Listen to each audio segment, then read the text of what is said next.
విడాకులిచ్చిన తర్వాత కన్నబిడ్డ కోసం వేషం మార్చుకుని మాజీ భర్త ఇంటికి వెళ్లిన భార్యకు లోపలి దృశ్యాన్ని చూసి వణుకు పుట్టింది.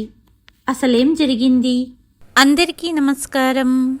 కలియుగం కథలు ఛానల్కి స్వాగతం. ఈనాటి మన కథ అగ్ని పరీక్ష. స్కూల్ గంట మోగింది మరియు నవ్వుతూ పిల్లలు గేటు నుండి బయటికి రావటం మొదలుపెట్టారు. ప్రతి ముఖంలో ఇంటికి వెళ్లాలనే సంతోషం కనిపించింది. ఆ గుంపులో నుంచే బయటకు వచ్చాడు 7 ఏళ్ల రాహుల్. భుజాలు వాలిపోయి యూనిఫామ్ మురికిగా ఉంది మరియు కళ్ళల్లో లోతైన విచారం ఉంది. గేట్ అవతలి వైపున ఒక చెట్టు చాటున నిలబడిన సాధన కళ్ళు ఆ ఒక్క ముఖాన్ని వెతకటానికి చాలా ఆసక్తిగా ఉన్నాయి. రాహుల్ని చూడగానే ఆమె గుండె వేగంగా కొట్టుకోవటం మొదలుపెట్టింది. రాహుల్ నెమ్మదిగా బయటికి వచ్చాడు. ఆపై అతని కళ్ళు తన తల్లిపై పడ్డాయి. ఒక క్షణం అతను ఆగాడు. ఆపై అమ్మా అతను పరిగెత్తుకుంటూ వెళ్ళి సాధన కాళ్లకు చుట్టుకున్నాడు. అమ్మా, నువ్వు వచ్చేశావా? నన్ను తీసుకెళ్లడానికి వచ్చావు కదూ? అతని స్వరం ఏడుపులో మునిగిపోయింది. సాధన అతన్ని తన చేతుల్లోకి తీసుకుంది, తన జీవితమే దొరికినట్లుగా. ఆమె కన్నీళ్లు రాహుల్ మురికి జుట్టుపై పడుతున్నాయి. నాతో పాటు ఇంటికి రా అమ్మా, నా కోసం మళ్ళీ వచ్చావు కదూ? రాహుల్ ఏడుస్తూ అడిగాడు. సాధన ఏమీ చెప్పలేకపోయింది. ఆమె గొంతు పూడుకుపోయింది. తెలుసా అమ్మా, నాన్న కొత్త అమ్మను తీసుకొచ్చారు. రాహుల్ తన తల్లిని కౌగలించుకుని చెప్పాడు. అది వినగానే సాధన షాక్ అయిపోయింది. మరియు అమ్మా, ఆమె చాలా చెడ్డది. ఆమె నన్ను చాలా కొడుతుంది, చాలా అరుస్తుంది మరియు నాన్నమ్మపై కూడా అరుస్తుంది. కానీ నాన్నకు ఆమె చాలా బాగా నచ్చుతుంది. ఆయన నా మాట వినడం లేదు. రాహుల్ చెప్పిన ఈ మాటలు కరిగిన గాజులాగా సాధన చెవుల్లోకి దిగిపోయాయి. ఆమె గుండె కొట్టుకోవటం ఆగిపోయినట్లుగా అనిపించింది. నిజమా రాహుల్? బాధతో కూడిన స్వరంతో అడిగింది భావన. అవునమ్మా, చూడు. అతను తన నుదిటిపై జుట్టులో దాగి ఉన్న లేత నీలిరంగు గుర్తును చూపించాడు. సాధన ప్రపంచం తలక్రిందులయ్యింది. ఎవరో తన ఛాతీలో మండుతున్న కత్తిని గుచ్చినట్లు ఆమెకు అనిపించింది. ఇంతలో స్కూల్ గార్డు అక్కడికి వచ్చాడు. సాధనా మేడం, ఇక్కడి నుండి వెళ్ళండి. మీరు ఇక్కడికి రాకూడదని ఎన్నిసార్లు చెప్పాను? అతని స్వరంలో గౌరవం లేదు. ఒక్క నిమిషం, సాధన వేడుకుంది. లేదు, సార్ నుండి కఠినమైన ఆదేశాలు ఉన్నాయి, వెళ్ళండి. గార్డు ఆమెను దాదాపు నెట్టేసినట్లు చెప్పాడు. రాహుల్ తన తల్లిని మరింత గట్టిగా పట్టుకోవడం ప్రారంభించాడు. లేదమ్మా, నువ్వెక్కడికి వెళ్ళొద్దు. కానీ గార్డు రాహుల్ను సాధన నుండి వేరు చేసి అతన్ని మరొక గార్డుకి అప్పగించాడు. అతను రాహుల్ని కారు వైపు తీసుకెళ్లడం ప్రారంభించాడు. సాధన నేలపై కూర్చుని తన బిడ్డ దూరంగా వెళ్లడం చూస్తూ కన్నీళ్లు కారుస్తుంది. రాహుల్ పదే పదే వెనక్కి తిరిగి చూస్తున్న తీరు చూస్తూ సాధన గుండె ముక్కలవుతోంది. పాఠశాల నుండి బయలుదేరిన తర్వాత ఆమె శరీరం రోడ్డుపై ఉంది, కానీ ఆమె ఆత్మ తన బిడ్డ దగ్గరే ఉండిపోయింది. ఆమె కళ్ళ ముందు ఆమె వివాహం రోజు మెదిలింది. నవీన్తో కలిసి 7 అడుగులు వేస్తున్నప్పుడు ఆమె ఎన్ని కలలు కన్నది. నవీన్ కూడా ఆమెను అపారంగా ప్రేమించేవాడు. ఇద్దరి ప్రపంచం ఒకరిలో ఒకరు మాత్రమే పరిమితమయ్యింది. కానీ ఆమె అత్త గోమతికి సాధన ఏమాత్రం నచ్చేది కాదు. సాధన అనాథ. ఆమెను ఆమె అత్తామామలు పెంచారు. నవీన్ ఆమెను ప్రేమించి పెళ్లి చేసుకున్నాడు. అయితే గోమతి గారి దృష్టిలో ఆమె కొడుకు లక్షల్లో ఒకడు. అతని కోసం సాధన లాంటి అనాథ అమ్మాయి సరిపోదని తల్లి అభిప్రాయం. నవీన్కి మరింత చదువుకున్న, మరింత ధనవంతురాలైన మరియు మరింత అందమైన అమ్మాయి దొరకాలి అని కోరుకునేది. ఏ దరిద్రపు సమయంలో నిన్ను ఈ ఇంటి కోడలిగా చెయ్యడానికి నేను అంగీకరించానో తెలియదు. అంతా నా కర్మ అని ఆమె తరచుగా సాధనను నిందించేది. సాధన అదంతా మౌనంగా భరించేది. ఏదో ఒకరోజు అంతా సర్దుకుంటుంది, అత్తగారి కోపం కూడా తగ్గుతుంది అని ఆమె అనుకునేది. తర్వాత వారి జీవితంలో రాహుల్ వచ్చాడు. ఒక చిన్నారి ప్రాణం వారి ప్రేమకు కొత్త అర్థాన్ని ఇచ్చింది. సాధన ప్రపంచం ఇప్పుడు రాహుల్ చుట్టూ తిరగడం మొదలుపెట్టింది. ఆమె రాహుల్కి స్నానం చేయించేది, తినిపించేది, అతనితో ఆడుకునేది. నవీన్ వాళ్ళిద్దరినీ సంతోషంగా చూసి నవ్వేవాడు. కాని గోమతి గారి ప్రవర్తనలో మనవడు పుట్టినా ఎలాంటి మార్పు రాలేదు. మంచి రూపం లేదు, తెలివి లేదు. నా కొడుకు జీవితాన్ని నాశనం చేశావు. ఆమె నోటి నుండి వచ్చే ఈ మాటలు రోజూ బాణంలా సాధన గుండెల్లో గుచ్చుకునేవి. మొదట్లో నవీన్ ఆమెకు అండగా ఉండేవాడు. తన తల్లితో పోరాడేవాడు.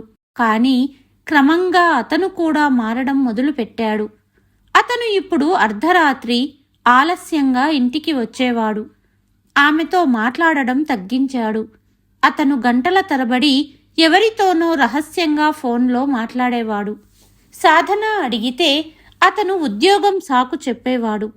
అతని బట్టల నుండి ఒక సువాసన వచ్చేది. అది లేడీస్ పర్ఫ్యూమ్ సువాసన. తరువాత ఒకరోజు సాధన నవీన్ ఫోన్లో అతని సెక్రటరీ నుండి ఒక మెసేజ్ చూసింది. ఐ లవ్ యూ నవీన్, ఈ రాత్రి కోసం ఎదురు చూస్తున్నాను. ఆ ఒక్క క్షణంలో భర్తపై సాధన నమ్మకం, ఆమె ప్రేమ అంతా అద్దంలా పగిలి ముక్కలైపోయింది. ఆమె నవీన్ని దీని గురించి అడిగింది. కాని అతను మండిపడ్డాడు. నా ఫోన్ని తాకడానికి నీకు ఎంత ధైర్యం? సాధన ఏడుస్తూ నా ప్రేమలో ఏ లోపం ఉండిపోయింది అని అంది. ఇది వినగానే నవీన్ కోపం ఆకాశాన్ని తాకింది. అతను సాధన జుట్టు పట్టుకొని ఆమె చెంప మీద గట్టిగా ఒకటి కొట్టాడు. నా ముందు నోరెత్తుతావా? నీ స్థాయి ఏంటి? ఆ రోజు నుండి ఇంటి వాతావరణం నరకంలా మారింది. రోజూ గొడవలు, రోజూ కొట్లాటలు. నవీన్ ఇప్పుడు బహిరంగంగా తన సెక్రటరీని కలిసేవాడు. సాధన ఏదైనా అంటే మరింత కొట్టేవాడు. ఈ ఉక్కిరి పిక్కిరి చేసే జీవితంలో ఇక ఉండకూడదని సాధన నిర్ణయించుకుంది. ఆమె తన కొడుకు రాహుల్ని తీసుకుని ఇల్లు వదిలి వెళ్ళబోయింది. కాని నవీన్ మరియు గోమతి ఆమెను ఆపారు. నా కొడుకును ఎక్కడికి తీసుకుపోతున్నావు? నవీన్ అరిచాడు మరియు రాహుల్ని ఆమె ఒడి నుండి లాక్కున్నాడు. వీడు నా కొడుకు కూడా, సాధన అరిచింది. నువ్వు ఈ ఇంట్లో నుండి వెళ్ళిపో. ఇక ఈ పిల్లవాడి విషయం, వాడు ఇక్కడే ఉంటాడు. సాధన కృంగిపోయింది. న్యాయస్థానం ఆమెకు న్యాయం చేస్తుందని, ఆమె కొడుకును తిరిగి ఇప్పిస్తుందని అనుకుని ఆమె విడాకుల కేసు దాఖలు చేసింది. నవీన్కి కూడా ఆమె నుండి విడాకులు కావాలి. కానీ డబ్బు మరియు అధికారం ముందు న్యాయం కూడా గుడ్డిదవుతుందని సాధనకు తెలియదు. నవీన్ పట్టణంలోనే అతి పెద్ద ఖరీదైన లాయర్ని పెట్టుకున్నాడు. ఆ లాయర్ కోర్టులో సాధనను అత్యాసగల, శీలం లేని తల్లిగా నిరూపించాడు. యువర్ ఆనర్, లాయర్ అన్నాడు, ఈ స్త్రీ నా క్లయింట్ నవీన్ డబ్బు కోసం వెంపల్లాడింది. ఆమెకు వేరే వారితో సంబంధం ఉంది మరియు నా క్లయింట్ ఆమెను రెడ్ హ్యాండెడ్గా పట్టుకున్నప్పుడు ఆమె అబద్ధపు నిందలు వేసి అతన్ని ఇరికించాలని చూస్తోంది. ఇదంతా అబద్ధం, కేవలం అబద్ధం, సాధన గట్టిగా అరిచింది. నవీన్ లాయర్ అబద్ధపు సాక్షులను నిలబెట్టాడు. అబద్ధపు ఆధారాలను సమర్పించాడు. అప్పుడు ఇంకేముంది? తీర్పు నవీన్కు అనుకూలంగా వచ్చింది మరియు రాహుల్ కస్టడీ నవీన్కు లభించింది. కోర్టు సాధనను తన సొంత కొడుకు నుండి వేరు చేసింది. కానీ కాగితంపై ఒక చిన్న రాయితీ ఇచ్చింది. నెలకు ఒకసారి, కేవలం 1 గంట పాటు ఆమె తన కొడుకు రాహుల్ను కలుసుకోవచ్చు. సాధనకు ఈ 1 గంట మాత్రమే కొడుకుతో జీవించడానికి ఆధారం. మొదటి భేటీ రోజు వచ్చింది. సాధన తెల్లవారుజామునే రాహుల్ ఇష్టపడే ఆహార పదార్థాలను తీసుకొని నవీన్ ఇంటికి చేరుకుంది. ఇన్ని రోజుల తర్వాత తన బిడ్డను చూస్తుందని, అతన్ని కౌగలించుకుంటుందని ఆమె చాలా ఉత్సాహంగా ఉంది. కానీ ఆమె ఇంటికి చేరుకోగానే నవీన్ తలుపు దగ్గరే ఎటువంటి భేటీ ఉండదు. రాహుల్ నిద్రపోతున్నాడు మరియు ఇకపై ఈ ఇంటి చుట్టుపక్కల కూడా కనపడకు అని చెప్పి ఆమె ముఖం మీదే తలుపు మూసేశాడు. సాధన అక్కడే తలుపు దగ్గర నిలబడి ఏడుస్తూ వేడుకుంటూ ఉంది. దయచేసి ఒక్కసారి, కేవలం ఒక్కసారి నన్ను నా బిడ్డను కలవనివ్వండి. మళ్ళీ దాపరించావా? ఇంటికి పట్టిన దరిద్రం వదిలింది అనుకున్నాను అంటూ అత్తగారు మళ్లీ తిట్టడం మొదలుపెట్టారు. ఎవ్వరికీ ఆమెపై జాలి కలగలేదు. మరుసటి నెల ఆమె మళ్లీ వచ్చింది. ఈసారి కూడా అదే జరిగింది. నవీన్ ఆమెను నెట్టేసి బయటకు పంపించాడు. సాధన హృదయం విలవిలలాడింది. ఆమె తన బిడ్డను ఒక్కసారి చూడడానికి తహతహలాడింది. అందుకే అప్పుడప్పుడు ఆమె తన బిడ్డను ఒక్కసారి చూడటానికి అతని పాఠశాలకు వచ్చేది. కానీ ఆ రోజు రోడ్డుపై నడుస్తున్న సాధన కేవలం ఒక శరీరం మాత్రమే. తల్లి ఆత్మ తన కొడుకుతో పాటు తీసుకువెళ్ళిపోయాడు. కేవలం రాహుల్ ఏడుస్తున్న ముఖం మాత్రమే ఆమె ముందు ఉంది. ఆమెకు తెలియకుండానే ఆమె నడుస్తూ నడుస్తూ రోడ్డు మధ్యలోకి ఎప్పుడు వచ్చిందో ఆమెకు తెలియదు. ఎదురుగా వస్తున్న ఒక ట్రక్కు హారన్ శబ్దం వినిపించింది. తర్వాత ఆమె కళ్ళ ముందు చీకటి ఆవరించింది. రోడ్డుపై రక్తం మడుగులో పడి ఉన్న సాధన శ్వాసలు దాదాపుగా ఆగిపోయాయి. జనాల గుంపులోంచి ఎవరో ఆమెను గుర్తుపట్టి అంబులెన్స్కు కాల్ చేసి ఆ మహిళా ఆశ్రమానికి సమాచారం అందించారు. విడాకుల తరువాత సాధన మహిళా ఆశ్రమంలో చేరింది. చిన్నపాటి ఉద్యోగం చేస్తూ జీవనం సాగిస్తోంది. ఆ ఆశ్రమం నిర్వాహకురాలు శారద వెంటనే ఆసుపత్రికి చేరుకున్నారు. సాధన పరిస్థితి చాలా విషమంగా ఉంది. ఆమె ముఖానికి బాగా దెబ్బలు తగిలాయి. శారద ఆమెకు చికిత్స చేయించారు. నెమ్మదిగా పరిస్థితి మెరుగుపడడం మొదలయ్యింది. ఆమెకు స్పృహ వచ్చినప్పుడు ఆమె మాట్లాడలేకపోయింది, కదలలేకపోయింది. ఆమె శరీరం మొత్తం భరించలేని నొప్పితో మూలుగుతోంది. కానీ శరీరపు నొప్పి కంటే ఆమె గుండెల్లో ఎక్కువ బాధ ఉంది. రాహుల్, రాహుల్ ఆమె మనసులోనే గొనుగుతూ ఉండేది. నెమ్మదిగా 2 నెలల చికిత్స తరువాత ఆమె శరీరంపై గాయాలు మానిపోయాయి. కానీ ఒక గాయం మాత్రం ఉంది. అది ఎప్పటికీ మానలేనిది. సాధన వణుకుతున్న చేతులతో అద్దాన్ని తీసిన రోజు, అద్దంలో ఆమెకు కనిపించిన ముఖం ఆమె సొంతం కాదు. అది ఒక అపరిచిత ముఖంలా అనిపించింది. ప్రమాదం ఆమె ముఖాన్ని మార్చేసింది. యాక్సిడెంట్ జరిగిన రోజు ముఖానికి బాగా దెబ్బలు తగలడంతో ముఖానికి ప్లాస్టిక్ సర్జరీ చేయవలసి వచ్చింది. అద్దంలో ఆ కొత్త ముఖాన్ని చూసి సాధన బోరున విలపించింది. ఇది తన కొడుకు ఆప్యాయంగా అమ్మా అని పిలిచే ముఖం కాదు. ఇప్పుడు నా కొడుకు నన్ను ఎలా గుర్తుపడతాడు? అసలు ఇంత ఖర్చు పెట్టి ఎందుకు నాకు చికిత్స చేయించారు? నేను నా గుర్తింపునే కోల్పోయాను. శారద ఆమెను ఓదార్చారు. ముఖాలు మారితే తల్లి ప్రేమ మారదు. యాక్సిడెంటులో నీ ముఖం గుర్తుపట్టలేనంతగా అయింది. డాక్టర్ సలహా మేరకు ప్లాస్టిక్ సర్జరీ చేయించాము. ఆశ్రమానికి విరాళాలు ఇచ్చే సంస్థ ద్వారా నీ చికిత్సకు డబ్బు సమకూర్చగలిగాము. సాధన, నువ్వు ఇప్పటికీ రాహుల్ అమ్మవే అనింది శారద. సాధన శరీర గాయాలు మానుకున్నాయి. కానీ ఇప్పుడు ఆమె మనసులోని గాయం ఆమెను నిద్రపోనీయడం లేదు. తన కొడుకు గురించిన ఆందోళన, అతనిపై ఉన్న ప్రేమ ఆమెకు ఒక కొత్త శక్తిని ఇచ్చాయి. ఆమె నిర్ణయించుకుంది. ఆమె ఇలా ఓడిపోలేదు. తన ముఖం మారడం ఒక ఆయుధంలా మార్చుకోవాలనుకుంది. ఆమె అద్దంలో తన కొత్త ముఖాన్ని మళ్ళీ ఒకసారి చూసింది. మరియు మొదటిసారి ఆమెకు ఆ ముఖంలో ఒక ఆశ కనిపించింది. ఎలాగూ నేను సాధనగా నా కొడుకును కలవలేకపోతున్నాను. మరొక గుర్తింపుతో కలుస్తాను అని ఆమె అనుకుంది. ఇప్పుడు ఆమె జీవితంలో ఒకే ఒక్క లక్ష్యం ఉంది, తన కొడుకు వద్దకు తిరిగి వెళ్ళడం. ప్రమాదం తర్వాత ఆమె చాలా బలహీనంగా, సన్నగా మారింది.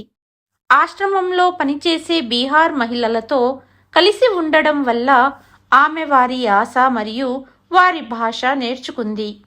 ఆమె ఈ విషయాలన్నింటినీ తన ఆయుధంగా మార్చుకుంది. ఆమె ఒక పాత నూలు చీర ధరించింది. తన మారిన ముఖాన్ని పాక్షికంగా ముసుగుతో కప్పుకుంది మరియు తన కళ్ళల్లో నిండిన మమకారాన్ని, బాధను దాచుకొని ఆమె ఒక కొత్త ప్రయాణంలో బయలుదేరింది. తనను అత్యంత క్రూరంగా బయటకు గంటేసిన ఆ ఇంటి గడప వద్దకే తిరిగి తీసుకువచ్చిన ఒక ప్రయాణం అది. ఆమె ఇప్పుడు సాధన కాదు, ఆమె ఇప్పుడు షీలా. హైదరాబాదులోని అత్యంత విలాసవంతమైన ప్రాంతంలో ఉన్న ఆ పెద్ద ఇంటి బయట నిలబడి ఉంది షీలా. ఆమె చేతులు వణుకుతున్నాయి. తలుపు గంట కొట్టడానికి చాలాసార్లు చెయ్యి చాచింది, కానీ ప్రతిసారి ఆ చేతిని వెనక్కి తీసుకుంది. ఆమె శ్వాస వేగంగా సాగుతోంది. మనసులో ఒక తుఫాను చెలరేగుతోంది. చివరకు ధైర్యం తెచ్చుకొని వణుకుతున్న వేళ్లతో ఆమె గంట కొట్టింది. తలుపు తెరుచుకుంది. ఎదురుగా నవీన్ సూట్ బూట్లో నిలబడి ఉన్నాడు. ముఖంలో అదే అహంకారం, కళ్ళల్లో దర్జా. అతను ఆమెను పైనుండి కిందకి అసహ్యంతో కూడిన చూపుతో చూసి కఠినమైన స్వరంలో అడిగాడు, ఎవరు నువ్వు? నీకేం కావాలి? అతన్ని చూడగానే షీలా శ్వాస మరింత వేగమయ్యింది. తనలోని ధైర్యాన్నంతా కూడదీసుకొని బీహారీ యాసలో తడబడుతున్న స్వరంలో అంది, పని కావాలి బాబూజీ, ఇంటి పనంతా చెయ్యగలను. నవీన్ ముఖం చిట్లించి, ఇక్కడ ఏ పని లేదు, మా ఇంట్లో పనావిడ ఉంది, ఇక్కడి నుండి వెళ్ళు. అతను తలుపు మోయబోయాడు. సరిగ్గా అప్పుడే లోపలి నుండి ఒక స్వరం వినిపించింది, ఆగు, ఎవరిని పంపిస్తున్నావు? మెడలో భారీ బంగారం హారం, చేతులకు బంగారు గాజులు, ముఖంపై మేకప్తో ఉన్న ఒక స్త్రీ బయటకు వచ్చింది. పని కావాలా నీకు? ఆ స్త్రీ అడిగింది. అవును మేం సాబ్, ఇక్కడ పక్కింట్లో చేస్తాను.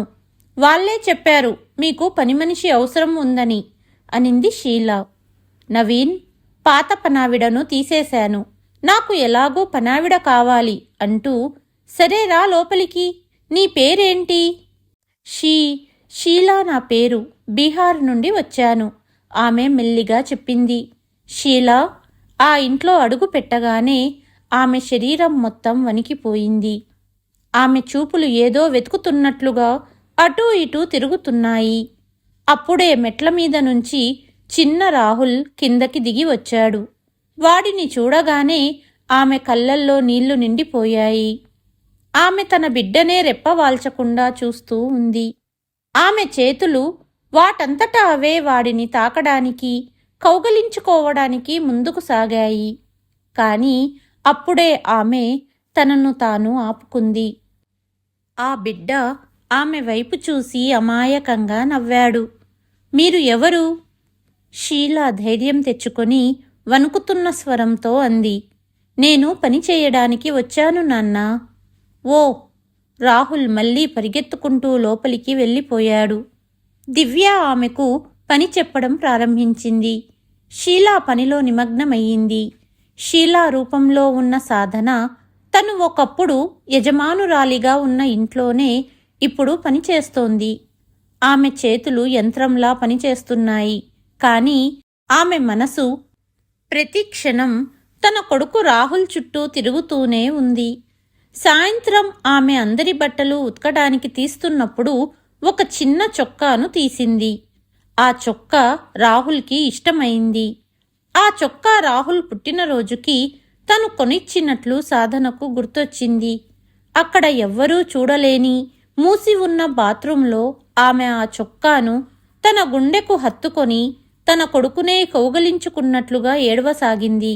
రాహుల్, నా తండ్రి, నీకు తెలుసా, నీ అమ్మ నీకు ఇంత దగ్గరగా ఉంది, కానీ నువ్వు నన్ను గుర్తించలేకపోతున్నావు.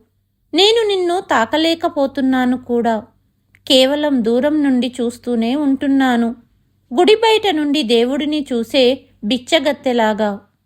ఆమె ఆ బట్టలను ముద్దు పెట్టుకుంటూ వాటిని తన గుండెకు హత్తుకుంటూ ఉంది. అప్పుడే బయటి నుండి దివ్య గొంతు వినిపించింది. ఏ షీలా, లోపల గంట నుంచి ఏం చేస్తున్నావు? వస్తున్నాను మేడం సాబ్. సాధన త్వరగా తన కన్నీళ్లను తుడుచుకొని వేగంగా బట్టలు ఉతకటం మొదలుపెట్టింది. తర్వాత రోజు సాయంత్రం రాహుల్ ఆడుకుంటూ కింద పడ్డాడు. అతని మోకాలిలో ఒక చిన్న గాజు ముక్క గుచ్చుకుంది. అతను నొప్పితో అరిచాడు. సాధన గుండె దడదడలాడింది. ఆమె అన్నీ మర్చిపోయి పరిగెత్తుకుంటూ వచ్చింది. కానీ అప్పుడే దివ్య అక్కడికి వచ్చింది. అమ్మా, నన్ను మా సాధన అమ్మ దగ్గరికి తీసుకెళ్ళండి అంటూ రాహుల్ ఏడుస్తున్నాడు. అతను నొప్పిలో తన నిజమైన తల్లిని పిలుస్తున్నాడు. ఇది విన్న దివ్య కోపంతో అరిచింది. ఏమన్నావు? ఇవాళ నీకు నీ అమ్మ గుర్తొస్తుందా? నోర్మోయ్, లేదంటే ఏం చేస్తానో అని అంటూ దివ్య రాహుల్ చెంపపై ఒక దెబ్బ కొట్టింది. సాధనకి కోపం తలకెక్కింది. ఆమె దివ్య చెయ్యి పట్టుకుంది. కొట్టకండి మేడం సాబ్. నువ్వు నాకు నేర్పిస్తావా? నీ పని చూసుకో. దివ్య ఆమె చేతిని విదిలించింది. ఆమె రాహుల్ను ఈడుస్తూ లోపలికి తీసుకువెళ్ళింది. షీలా అక్కడే నిలబడిపోయింది. వణుకుతున్నా, నిస్సహాయంగా, అశక్తురాలిగా. నవీన్ ముందు ఒక ఆదర్శ భార్య, తల్లిగా నటించేది దివ్య. నిజానికి మరో ప్రపంచంలో జీవించేది. ఆమె ప్రపంచం పార్టీలు, షాపింగ్లు, తన స్నేహితురాళ్ల మధ్య తన సంపదను ప్రదర్శించడం వరకే పరిమితం. ఆ రోజు కూడా అలాగే జరిగింది. మధ్యాహ్నం దివ్య తన స్నేహితురాళ్లతో కిట్టి పార్టీ నుండి తిరిగి వచ్చింది. అక్కడ ఏదో విషయంపై తన స్నేహితురాళ్లతో వాదన జరిగింది. ఆమె మూడ్ బాలేదు. ఆమె ఇంట్లోకి మండుతున్న అగ్నిపర్వతంలా అడుగుపెట్టింది. అది పేలడానికి ఒక సాకు కోసం వెతుకుతోంది. ఆ సాకు ఆమె లోపలికి రాగానే రాహుల్ రూపంలో దొరికింది. గోమతి వంటగదిలో తన కోసం టీ తయారు చేసుకుంటున్నారు. కానీ కప్పు ఆమె చేతి నుండి జారిపడి నేలపై పడి పగిలిపోయింది. శబ్దం దివ్య చెవులకు చేరింది. అది ఆమెలోని మందుగుండుకు ఎవరో నిప్పు పెట్టినట్లుగా అయింది. ఆమె అరుస్తూ వంటగదిలోకి వచ్చింది. ఏం పగలగొట్టావు నువ్వు? నీకు ఏ పని సరిగ్గా చెయ్యటం రాదా? ఇది ఎంత ఖరీదో తెలుసా? గోమతి భయంతో వణికిపోయింది. అది పొరపాటున చెయ్యి జారింది. నేను ఈ ఇంట్లోకి వచ్చినప్పటి నుండి ఈ ముసల్ది నాకు ఒక సమస్యగా తయారయ్యింది. ఏ పని రాదు, పనికిరానిది. ఏదో ఒకరోజు నిన్ను వృద్ధాశ్రమానికి పంపించేంత వరకు నేను వదలను. దివ్య నిరంతరం ఇలాంటి మాటలతోనే అత్తగారిని, రాహుల్ని తిడుతుంది. దగ్గర్లోనే పనిచేస్తున్న షీలా చెవుల్లో ఆ మాటలు సూదుల్లా గుచ్చుకున్నాయి. దివ్య అందమైన ముఖం ఆ క్షణంలో విషపూరితమైన ముసుగులా అనిపించింది. గోమతి కన్నీళ్లను చూసి సాధనకు మొదటిసారి తన అత్తగారిపై జాలి కలిగింది. ఒకప్పుడు తనను అంతగా బాధించిన ఆ స్త్రీ ఈరోజు ఎంత నిస్సహాయంగా, అశక్తురాలిగా ఉంది. సరిగ్గా అదే సమయంలో రాహుల్ తన కళాప్రపంచంలో మునిగిపోయి తన వేళ్లను రంగులలో ముంచి డ్రాయింగ్ బుక్లో ఏదో గీస్తున్నాడు. అతను తన నాయనమ్మకు చూపించాలని అనుకున్నాడు. కానీ ఉత్సాహంలో అతని చేతుల నుండి రంగుల డబ్బా ఒకటి దొర్లి నేరుగా ఇటలీ నుండి తెప్పించిన తెల్లటి కార్పెట్పై పడింది. ఎరుపు రంగు మరక కార్పెట్పై వ్యాపించింది. అతను అమాయకపు కళ్ళతో మొదట నేలపై వ్యాపించిన రంగును చూశాడు. ఆపై తన తల్లి కోపంతో ఎర్రబడిన ముఖాన్ని చూశాడు. అతని ముఖం భయంతో తెల్లబడింది. ఒక్క క్షణం నిశ్శబ్దం ఆవరించింది. అప్పుడు దివ్య ఒక కేక ఆ నిశ్శబ్దాన్ని చీల్చింది. గట్టిగా అరుస్తూ ఆమె ఆకలితో ఉన్న సింహంలా రాహుల్ పైకి దూకింది. నువ్వు మనిషివా, పశువ్వా? ఏం చేశావు? ఆమె రాహుల్ చిన్న చేతిని ఎంత గట్టిగా పట్టుకుందంటే ఆ పిల్లవాడు నొప్పితో అరిచాడు. సారీ అమ్మా, సారీ అంటూ భయంతో కేకలు పెట్టాడు. ఈ ముసల్ది, వీడు ఇద్దరూ నాకు తలపై కూర్చున్నారు. దివ్య తన నియంత్రణ కోల్పోయింది. ఆపై ఆమె ఆ అమాయక 7 ఏళ్ల పిల్లాడి చెంపపై ఒకదాని తర్వాత ఒకటిగా 2 గట్టి దెబ్బలు కొట్టింది. షీలాకు ఆ అరుపు ఎంత గట్టిగా అనిపించిందంటే ఆ దెబ్బ రాహుల్కు కాదు, తన గుండెపై పడినట్లు అనిపించింది. రాహుల్ నేలపై పడ్డాడు. రాహుల్ చిన్న చిన్న చెంపలపై వేళ్ల ఎర్రటి గుర్తులు కనిపించాయి.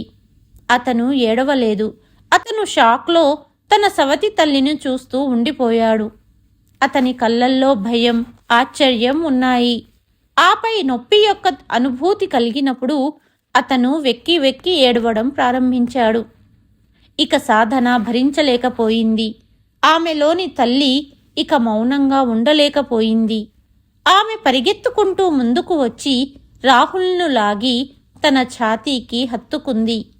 ఆమె దివ్య కళ్ళల్లోకి చూస్తూ వణుకుతున్న ఏడుపు గొంతుతో అంది, వద్దండి మేడం సాబ్, చిన్నపిల్లాడతను.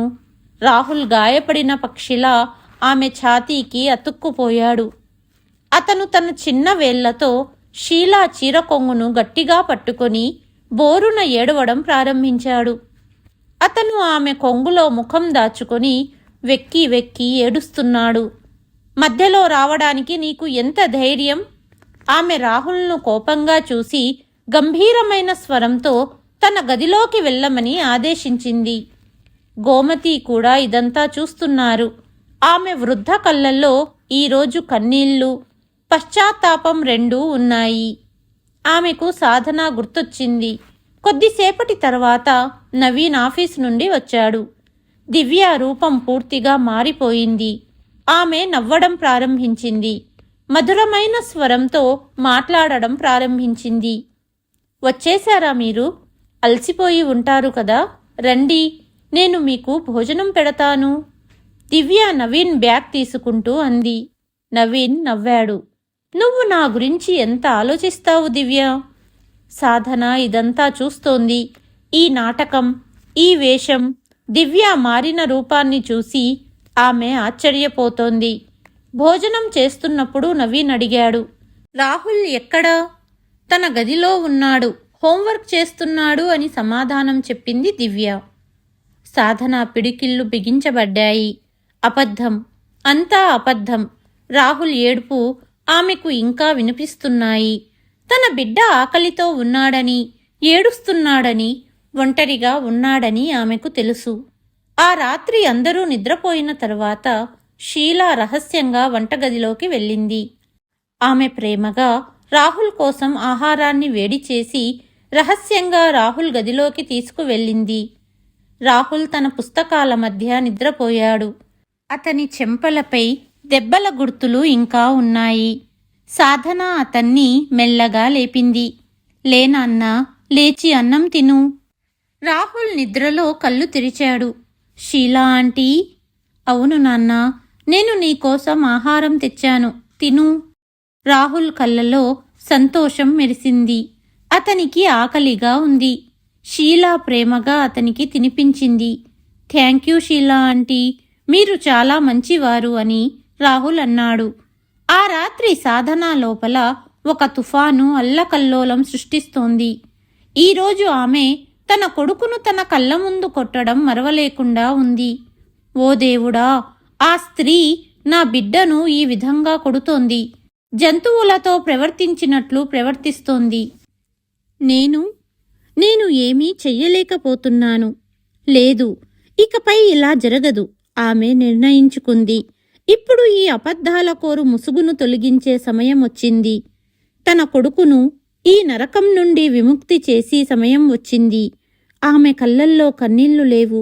ఇప్పుడు కేవలం అగ్ని మాత్రమే ఉంది. ఒక తల్లి హృదయంలో రగులుతున్న ఆ అగ్ని ఇప్పుడు ఈ ఇంట్లో చాలా విషయాలను కాల్చి బూడద చెయ్యబోతోంది. ఒక రాత్రి అకస్మాత్తుగా నిద్రిస్తున్న రాహుల్ తన గదిలో అరిచాడు. అతను కలలో తాను ఒక చీకటి, అంతం లేని దారిలో ఒంటరిగా పరిగెత్తడం చూస్తున్నాడు. అమ్మా అమ్మా అని పిలుస్తున్నాడు. కాని ఎవ్వరూ వినడం లేదు. అతని అరుపు విని నవీన్, దివ్య కలవరపడి లేచారు. గోమతి కూడా గదికి చేరుకున్నారు. ఏమైంది నాన్నా, ఏమైంది? నవీన్ అతన్ని లేపడానికి ప్రయత్నించాడు. కాని రాహుల్ కళ్ళు మూసుకుని ఉన్నాయి. అతను అరుస్తున్నాడు, నేను ఇక్కడ ఉండను. అమ్మా, అమ్మా! నిద్ర చెడిపోవడంతో చిరాకు పడిన దివ్య నవీన్కు చూపించడానికి ప్రేమ ముసుగు ధరించి అంది. రాహుల్, నాన్నా, చూడు, నేను ఇక్కడే ఉన్నాను, మీ అమ్మని. ఆమె రాహుల్ను తాకడానికి ప్రయత్నించింది. కాని రాహుల్ ఆమె చేతిని విదిలించాడు. లేదు, నువ్వు చెడ్డదానివి, నువ్వు నా అమ్మవి కాదు. అతను మరింత గట్టిగా ఏడవడం ప్రారంభించాడు. దివ్య ముఖం ద్వేషంతో నిండిపోయింది. ఆమె మనసులో అనుకుంది, వీడి గొంతు నులిమి శాశ్వతంగా పడుకోబెట్టాలి. గోమతి మనవడి తలపై చెయ్యి నిమిరింది. శాంతించు నా బంగారు, చూడు, నాయనమ్మ ఇక్కడే ఉంది. కాని రాహుల్ ఏడవడం ఆగలేదు. షీలా తలుపు వద్ద నిలబడి అంతా చూస్తోంది. తన కొడుకు బాధపడుతున్నాడు. 3 వ్యక్తులు అతని చుట్టూ ఉన్నారు. అయినా అతను ఒంటరిగా ఉన్నాడు. ఆమె ఇక ఉండలేకపోయింది.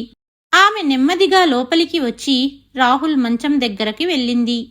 షీలా చెయ్యి రాహుల్ శరీరాన్ని తాకగానే రాహుల్ అరుపులు మారాయి. అతని వణుకుతున్న శరీరానికి తెలిసిన ఒక తీరం దొరికినట్లుగా అయింది. షీలా అతన్ని తన ఒడిలోకి తీసుకుంది. ఇది అదే స్పర్శ, అదే ఒడి, అదే సువాసన. అతని ఆత్మ తన తల్లిని గుర్తించింది. రాహుల్ కళ్ళు తెరిచి షీలాను చూశాడు. షీలా కళ్ళ నుండి కన్నీటి ధారలు ప్రవహించాయి. ఆమె నెమ్మదిగా, ప్రేమగా రాహుల్ వీపును నిమిరింది. రాహుల్ శాంతించాడు. పూర్తిగా, ప్రశాంతంగా. అతను తన తల్లి ఒడిలో తన తల్లి గుండె చప్పుడు వింటూ ప్రశాంతమైన నిద్రలోకి జారుకున్నాడు. గదిలో నిలబడిన నవీన్, దివ్య, గోమతి ఆశ్చర్యపోయారు. వారు తమ కళ్ళను నమ్మలేకపోయారు. 3 కలిసి శాంతపరచలేని ఆ బిడ్డను ఈ మామూలు పని మనిషి తన ఒడిలోకి తీసుకోగానే నిద్రపుచ్చింది. నవీన్ తన భార్య దివ్యను చూస్తున్నాడు. ఆపై ఆ పని మనిషిని చూస్తున్నాడు. ఆమె ఒడిలోకి రాగానే తన బిడ్డ ముఖంలో ప్రశాంతత భావాలు వచ్చాయి. గోమతి కళ్ళల్లో నీళ్లు నిండాయి. ఆమెకు తన కోడలు సాధన గుర్తొచ్చింది. ఆమె కూడా సరిగ్గా అలాగే రాహుల్ను తన ఒడిలో శాంతపరిచేది. ఈ స్త్రీలో నా సాధన లాంటి మమత ఉంది అని ఆమె నెమ్మదిగా గుసగుసలాడింది. కాని ఇప్పుడు రాహుల్ సంతోషంగా ఉండటం ప్రారంభించాడు. అతను ఇప్పుడు షీలా నీడగా మారిపోయాడు. ఆమె ఎక్కడికి వెళ్ళినా రాహుల్ ఆమె వెనుక తిరిగేవాడు. అతనికి కేవలం షీలా ఆంటీ చేతితోనే భోజనం చేయాలి. అతనికి కథలు కేవలం షీలా ఆంటీ నుండే వినాలి. రాత్రి నిద్రపోయేటప్పుడు కూడా అతను తన చిన్న పిడికిలిలో షీలా చీర కొంగును గట్టిగా పట్టుకునేవాడు. అతని చిన్న ప్రపంచంలో షీలా ఇప్పుడు కేవలం ఒక పని మనిషి కాదు, ఒక రక్షణ, ప్రశాంతత, తల్లి భావన. దానిని అతను మాటల్లో చెప్పలేడు, కానీ అతని హృదయం ప్రతిక్షణం అనుభవించేది. తనలోని ఏదైనా చర్య, ఏదైనా పద్ధతి తన రహస్యాన్ని బయటపెట్టేస్తుందేమోనని షీలా ప్రతిక్షణం భయంతో జీవించేది. ఆ రోజు ఎంతో దూరంలో లేదు. ఒకరోజు దివ్య నవీన్ కోసం తనకిష్టమైన పాయసం వండుతోంది. కానీ అందులో వెయ్యడానికి కుంకుమ పువ్వు కనిపించలేదు. ఎక్కడ పెట్టానసలు అని ఆమె విసుక్కుంది. ఏం కావాలండి మేంసాబ్ అంది పని మనిషి. అరే, కుంకుమ పువ్వు కనిపించట్లేదు అని దివ్య విసుగు చెందుతూ అటూ ఇటూ వెతుకుతోంది. అప్పుడే షీలా, నవీన్ సార్ కుంకుమ పువ్వు ఇష్టపడరు కదా అని సమాధానమిచ్చింది. ఒక క్షణం పాటు వంటగదిలో నిశ్శబ్దం అలుముకుంది. దివ్య షీలా ముఖాన్ని చూసింది. ఈ విషయం నీకెలా తెలుసు అని దివ్య ప్రశ్నించింది. సరిగ్గా అదే క్షణంలో షీలా తన తప్పును గుర్తించింది. ఆమె గుండె వేగంగా కొట్టుకుంది. ఆమె చేతులు కాళ్ళు చల్లబడ్డాయి. మ్యామ్ సాబ్, మామూలుగానే చెప్పాను. ఆమె నాలుక తడబడింది. ఆమె కళ్ళు దొంగచూపులు చూస్తున్నాయి. కాని దివ్య ఆమెను అనుమానంగా చూస్తూనే ఉంది. ఒకరోజు స్కూల్ ఫంక్షన్ ముగించుకొని మధ్యాహ్నం రాహుల్ స్కూల్ నుంచి తిరిగి వచ్చాడు. అతని ముఖం ఎర్రగా ఉంది, కళ్ళు భారంగా ఉన్నాయి. అతను ఒకసారి తన తల్లి దివ్య వైపు చూశాడు. కాని భయం వల్ల ఏమీ మాట్లాడకుండా మౌనంగా షీలా దగ్గరకు వెళ్ళాడు. షీలా ఆంటీ, తలనొప్పిగా ఉంది అన్నాడు. షీలా అతని నుదిటిని తాకగానే అతని శరీరం అగ్నిలా కాలిపోతున్నట్లు గమనించింది. ఆమె ఒక్క క్షణం కూడా ఆలస్యం చెయ్యకుండా మందులు వెతికి ఇచ్చింది. కాని జ్వరం పూర్తిగా తగ్గలేదు. ఆమె ఆందోళన చెందింది. కొద్దిసేపటి తర్వాత చల్లటి నీటి పట్టీలు తీసుకువచ్చి అతని మండుతున్న నుదుటిపై ఉంచడం ప్రారంభించింది. రాహుల్ తన వేళ్లతో షీలా చేతిని గట్టిగా పట్టుకున్నాడు. నువ్వు నన్ను వదిలిపెట్టి వెళ్ళకు. షీలా కళ్ళు చెమర్చాయి. వెళ్ళనమ్మా, ఇక్కడే ఉంటాను. సాయంత్రం నవీన్ ఇంటికి తిరిగి వచ్చినప్పుడు అతను దివ్యను అడిగాడు. రాహుల్ ఎక్కడా?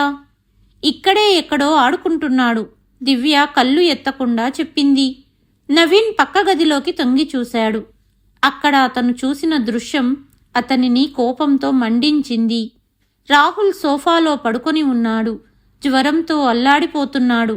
మరియు షీలా ఒక తల్లిలా అతని నుదుటిపై కట్టు మారుస్తోంది. మధ్యాహ్నం నుండి అతనికి జ్వరం ఉందని షీలా చెప్పింది. నవీన్ ముఖం గంభీరమయ్యింది. అతను వేగంగా తన గదివైపు వెళ్ళాడు. దివ్య అని భార్యను పిలిచాడు. దివ్య బయటికి వచ్చింది. ఏమైంది? ఎందుకు అరుస్తున్నావు? రాహుల్కి మధ్యాహ్నం నుండి జ్వరం. నీకు కనీసం తెలియదా? నవీన్ కోపం కట్టలు తెంచుకుంది. నువ్వు వాడికి తల్లివి, అవునా కాదా? దివ్య ముఖం పాలిపోయింది. నాకు తెలియదు, అతను నాకు చెప్పలేదు. చూడు, నువ్వు చేయాల్సిన పనిని షీలా చేస్తోంది. ఒక పని మనిషి నా కొడుకు గురించి వాడి తల్లి కంటే ఎక్కువగా ఆందోళన చెందుతోంది. నవీన్ తిట్లు దివ్య హృదయంలో అవమానమనే మంటను రగిల్చాయి. అది రాత్రంతా మండుతూనే ఉంది. ఎప్పుడు నవీన్ బయటకు వెళ్తాడా, ఎప్పుడు ఆమె తన విషాన్ని కక్కుదామా అని అవకాశాన్ని వెతుకుతోంది. మరుసటి రోజు ఉదయం రాహుల్ హాల్లో కూర్చొని కార్టూన్ చూస్తున్నాడు. అతను తన సొంత ప్రపంచంలో నిమగ్నమై ఉన్నాడు. అప్పుడే దివ్య అక్కడికి వచ్చింది. ఆమె ముఖం కోపంతో ఎర్రబడింది. నీవల్లే, కేవలం నీవల్లే నిన్న నాకు అన్ని మాటలు వినవలసి వచ్చింది అని చెప్పి ఆ చిన్న పిల్లవాడిపై ఒకదాని తర్వాత ఒకటిగా చెంపదెబ్బలు కురిపించింది. అతను గట్టిగా ఏడుస్తూనే ఉన్నాడు. పక్కనున్న స్టోర్ రూంలో శుభ్రం చేస్తున్న షీలాకు తన కొడుకు అరుపులు విని గుండె ఆగిపోయింది. ఆమె పరిగెత్తుకుంటూ బయటకు వచ్చి తెర వెనుక దాక్కుంది. ఎదురుగా ఉన్న దృశ్యం గుండెను కదిలించేదిగా ఉంది. షీలా గుండె పగిలిపోయేంత పని అయింది. ఆ రాక్షసి బారి నుండి తన బిడ్డను కాపాడడానికి పరిగెత్తాలని ఆమె అనుకుంది. కానీ ఆమె తనను తాను ఆపుకుంది. ఆమె వణుకుతున్న చేతులతో తన మొబైల్ను బయటకు తీసి వీడియో రికార్డింగ్ ప్రారంభించింది. దివ్య ఒక రాక్షసిలా తన బిడ్డను కొడుతోంది.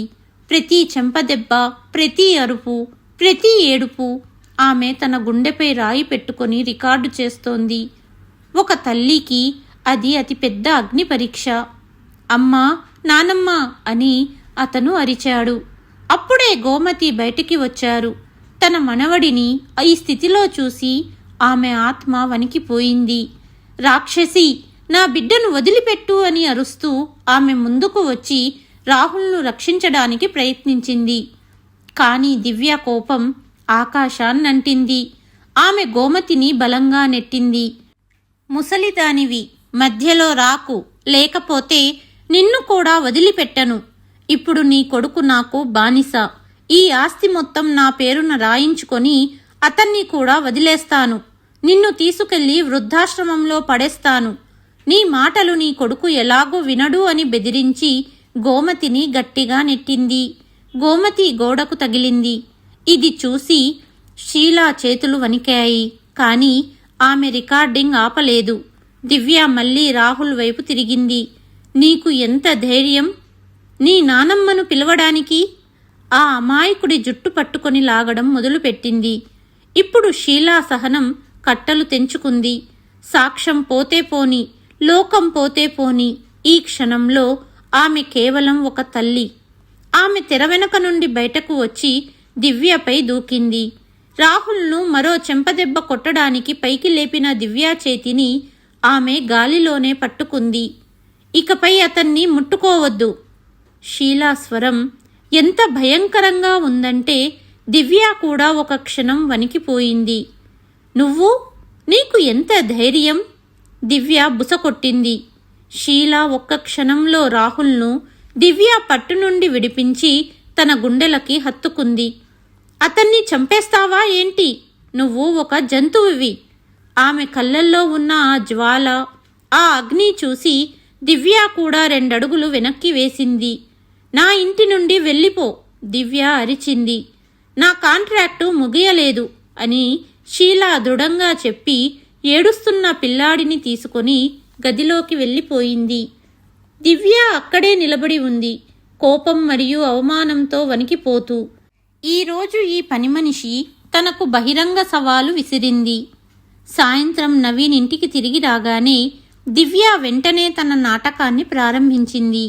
నవీన్, ఈ షీలా మన కొడుకు రాహుల్ను నాకు వ్యతిరేకంగా రెచ్చగొడుతోంది అని దివ్య ఫిర్యాదు స్వరంతో అంది. నవీన్ ఆమె వైపు చూసి ఆశ్చర్యంతో, కానీ ఎందుకు దివ్య? నాకు రాహుల్ మునుపటి కంటే చాలా సంతోషంగా కనిపిస్తున్నాడు. అతను ఇప్పుడు బాగా తింటున్నాడు, సమయానికి నిద్రపోతున్నాడు. షీలా అతనిని బాగా చూసుకుంటుంది అన్నాడు. ఇది విని దివ్య ఆశ్చర్యపోయింది. ఇక చాలు, ఇప్పుడు ఈ స్త్రీని ఎలాగైనా ఇంట్లో నుంచి బయటకు పంపాలి. కొద్దిసేపటికే ఇంట్లో దివ్య అరుపు వినిపించింది. నా డైమండ్ ఉంగరం ఎక్కడికి పోయింది? దివ్య అరుస్తూ కేకలు వేస్తూ బయటికి వచ్చింది. నవీన్, నువ్వు నాకు గిఫ్ట్ ఇచ్చిన లక్షల విలువైన డైమండ్ ఉంగరం ఇక్కడే మన గదిలో బల్లపై తీసిపెట్టాను అంది. నవీన్, గోమతి గారు కంగారుగా దివ్య గదిలోకి వెళ్లారు. ఇక్కడే ఎక్కడో ఉండి ఉంటుంది అని నవీన్ ఆమెను శాంతపరచడానికి ప్రయత్నించాడు. లేదు, ఎక్కడా లేదు, దొంగతనం జరిగింది, దొంగ ఎవరో నాకు తెలుసు అని దివ్య అరిచింది. ఆమె విషపూరితమైన చూపులు వంటగది తలుపు వద్ద నిలబడి ఉన్న షీలా వైపు పడ్డాయి. ఇది తన కోసమే వేసిన ఉచ్చు అని ఆమె అర్థం చేసుకుంది. ఏం చెబుతున్నావు దివ్య అని నవీన్ అడిగాడు. నీకింకా అర్థం కాలేదా? దివ్య అరిచింది. నేను ఇప్పుడే ఈమెను వెతుకుతాను, ఈమె దొంగ. ఒక ఆకలితో ఉన్న తోడేలులా ఆమె షీలా గదివైపు పరిగెత్తింది. నవీన్, గోమతి గారు కూడా ఆమె వెనుక వెళ్లారు. షీలా గదిలో ఏముంది? ఒక చిన్న మంచం, ఒక పెట్టె. దివ్య ఆ పెట్టెను తెరిచి ఒక్కొక్కటిగా బట్టలను నేలపై విసిరేయడం ప్రారంభించింది. ఆపై ఆమె బట్టల కింద నుండి తన డైమండ్ ఉంగరాన్ని బయటకు తీసింది. ఇదిగో చూడండి అని విజయం సాధించిన క్రూరమైన చిరునవ్వుతో ఆమె అరిచింది. నేను చెప్పానా, దొంగ ఏ పల్లెంలో తింటుందో దానికే కన్నం వేస్తుంది. షీలా కాళ్ల కింద నుండి ఎవరో నేలనే లాగేసినట్టు అయ్యింది. లేదమ్మగారు, దేవుడు మీద ఒట్టు, నేను తీసుకోలేదు. నోరు మొయ్, ఒక్క మాట కూడా మాట్లాడకు, నువ్వే దొంగవి అని దివ్య ఆమె చేతిని ఎంత గట్టిగా పట్టుకుందంటే షీలా నొప్పిగా ఉంది అంటూ అరుస్తుంది.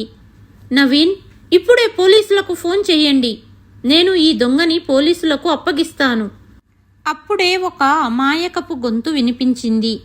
లేదు, షీలా ఆంటీ దొంగ కాదు. అందరూ ఒకేసారి వెనక్కి తిరిగి చూశారు. తలుపు దగ్గర చిన్న రాహుల్ నిలబడి ఉన్నాడు. సవతి తల్లిని చూసి భయంతో వణికిపోతున్నాడు. కానీ అతని గొంతులో ఎవ్వరూ కాదనలేని ఒక సత్యం ఉంది. రాహుల్, నువ్వు లోపలికి వెళ్ళు. దివ్య అతన్ని భయపెట్టడానికి ప్రయత్నించింది. లేదు, రాహుల్ ముందుకు వచ్చాడు. నేను చూశాను. ఏం చూశావు నువ్వు? నవీన్ మోకాళ్లపై కూర్చుని అడిగాడు. రాహుల్ తన చిన్న వేలిని నేరుగా దివ్య వైపు చూపించాడు. కొత్తమ్మ ఈ ఉంగరాన్ని షీలా పెట్టెలో పెట్టింది. షీలా వంటగదిలో ఉన్నప్పుడు నేను చూశాను నాన్న. గదిలో మౌనం, చావులాంటి నిశ్శబ్దం ఆవరించింది. దివ్య ముఖం తెల్లబడిపోయింది. అబద్ధం, ఈ పిల్లవాడు అబద్ధం చెప్తున్నాడు. ఇదంతా ఈ దొంగనే నేర్పించింది. అప్పుడే షీలా ముందుకు వచ్చింది. ఆమె తన మొబైల్ని తీసింది. ఒక పిల్లవాడి మాట నమ్మకపోతే ఈ సాక్ష్యాలనైనా నమ్మండి. ఆమె ఆ వీడియోను ప్లే చేసింది. మొబైల్ చిన్న స్క్రీన్పై ఒక వృద్ధ నిస్సహాయ స్త్రీని ఎలా తిట్టింది, ఆమెను దివ్య ఎలా తోసింది, ఒక చిన్న అమాయకపు పిల్లాడిపై జంతువులా ఎలా చెంపదెబ్బల వర్షం కురిపించింది. ఎందుకు చావవు నువ్వు అన్న దివ్య మాటలు వీడియోలో రికార్డయ్యాయి. వీడియో చూసి నవీన్ బిత్తరపోయాడు. అతని శరీరం వణుకుతోంది. ఇదా తన భార్య యొక్క అసలు స్వరూపం? ఆశ్చర్యపోయాడు. ఇదంతా అబద్ధం నవీన్. ఇది ఆమె పన్నిన ఏదో కుట్ర. ఇది ఎడిట్ చేయబడింది. దివ్య నవీన్ను నమ్మించడానికి చివరి ప్రయత్నం చేసింది. ఆమె షీలా నుండి ఆమె మొబైల్ను లాక్కోవడానికి ప్రయత్నించింది. ఈ పెనుగులాటలో షీలా యొక్క చీర కిందకు జారింది మరియు అప్పుడు సమయం శాశ్వతంగా ఆగిపోయినట్లుగా అనిపించింది.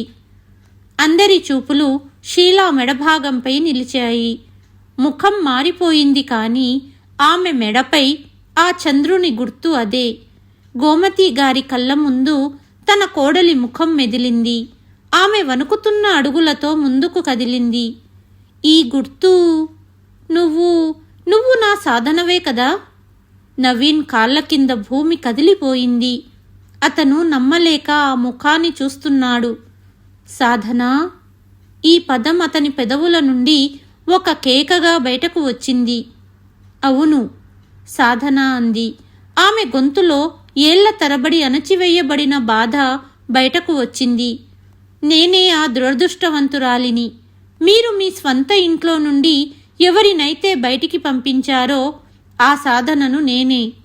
ఇంతవరకు రాయిలా నిలబడిన ముందు నిలబడి చేతులు జోడించి అడుగులతో ముందుకు వచ్చారు. క్షమించు, నా ఇంటి లక్ష్మిని నేనే బయటకు పంపేశాను.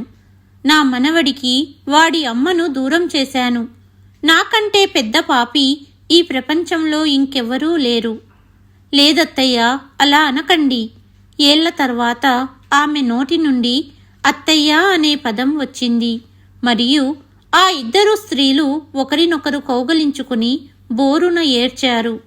ఇది చూసి దివ్య యొక్క సహనం నశించింది. వాహ్, ఎంత నాటకం జరుగుతుంది! ఇప్పుడు ఈ ఇల్లు నాది. చాలా ప్లాన్ చేసి వచ్చావు. బయటకు పో ఇక్కడి నుండి. ఆమె సాధనపై అరిచింది. ఈ ఇల్లు నా బిడ్డది.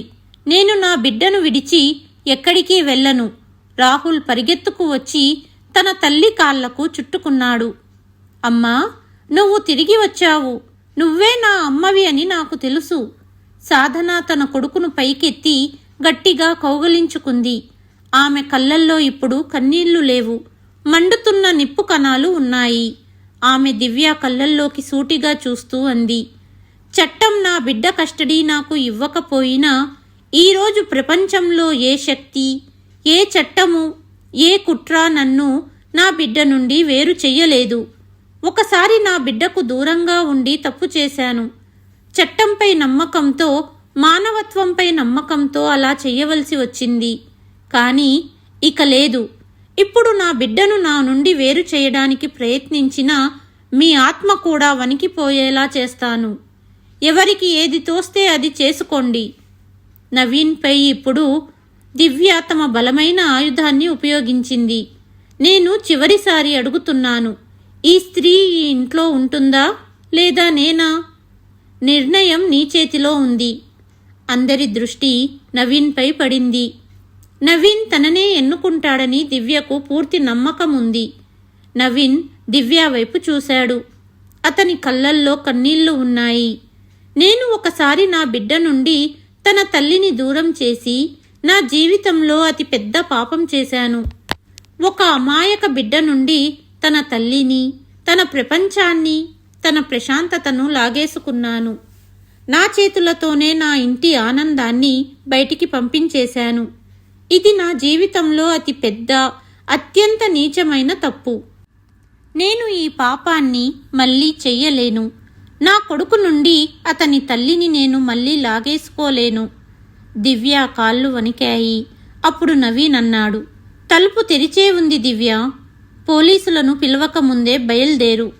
కానీ సాధన ఈ ఇంటిని వదిలి, తన బిడ్డను వదిలి ఎక్కడికి వెళ్ళదు. దివ్య అందరినీ ద్వేషంతో చూసింది. నిన్ను వదలను అని సాధన వైపు కోపంతో చూస్తూ ఆ ఇంటి నుండి బయటకు వెళ్ళిపోయింది. ఆమె వెళ్ళిపోయిన తర్వాత నవీన్ దగ్గరలో ఉన్న కుర్చీలో కూర్చున్నాడు. అతని కళ్ళ నుండి పశ్చాత్తాపపు కన్నీళ్లు ప్రవహిస్తున్నాయి. సాధన కొడుకుతో వెళ్ళపోబోయింది. అంతలో నవీన్ సాధన చెయ్యి పట్టుకొని ఆపాడు. ఎక్కడికెళ్తున్నావు? కోర్టులో అందరి ముందు అబద్ధపు సాక్ష్యాలతో నాపై నిందలు వేశారు. ఇక మీతో జీవించలేను. అందుకే మీ నుండి దూరంగా నా కొడుకును తీసుకుని వెళ్తున్నాను. సాధన, నేను చేసింది క్షమించరాని తప్పు. నన్ను క్షమించు. నిన్ను ప్రేమించిన నవీన్ నీ ఎదురుగా నిలబడ్డాడు. ఇంకొకసారి జీవితంలో ఇలాంటి తప్పు జరగదు. రాహుల్, నువ్వు లేకపోతే నేను ఉండలేను అంటూ వేడుకున్నాడు. గోమతి కూడా సాధన దగ్గరగా వచ్చి, సాధన, మా ఇంటి మహాలక్ష్మిని వెళ్ళగొట్టినందుకు మాకు దేవుడు శిక్ష విధించాడు. ఇక నుండి అందరమూ కలిసి ఉందాము. మమ్మల్ని క్షమించమ్మా అంటూ వేడుకుంది. అంతలో రాహుల్ కూడా, అమ్మా, ఇన్నాళ్ళు అమ్మకు దూరమయ్యాను. ఇప్పుడు నాన్నకు దూరంగా ఉండాలా నేను? ఇక్కడే ఉండిపోదామని తల్లిని అడిగాడు. చివరికి రాహుల్ కోసం అక్కడే ఉండడానికి ఒప్పుకుంది సాధన. కానీ ఇంకా భర్తతో మునిపటిలా ఉండలేకపోతుంది. త్వరలోనే మళ్ళీ సాధన నవీన్ దగ్గరవుతారని కోరుకుందాం. విడాకుల వలన కేవలం భార్యాభర్తలు విడిపోవడం మాత్రమే కాదు, ఒక విడాకులతో కుటుంబం మొత్తం చెల్లాచెదురవుతుంది. మరియు ఈ చదరంగంలో ఎక్కువగా నలిగిపోయేది వారి అమాయకపు బిడ్డలే. ఎందుకంటే తల్లి ప్రేమ, తండ్రి నీడ లేకుండా ఒక బిడ్డ ఎప్పుడూ అసంపూర్ణంగానే ఉంటాడు. ఈ కథలో సాధన తీసుకున్న నిర్ణయం సరైనదేనా? కామెంటు చేసి తెలియచేయండి. కథ కనుక నచ్చినట్లయితే please like, share and subscribe to కలియుగం కథలు. మరి ఒక కథతో మళ్ళీ మీ ముందుకు వస్తాను. అంతవరకు సెలవు.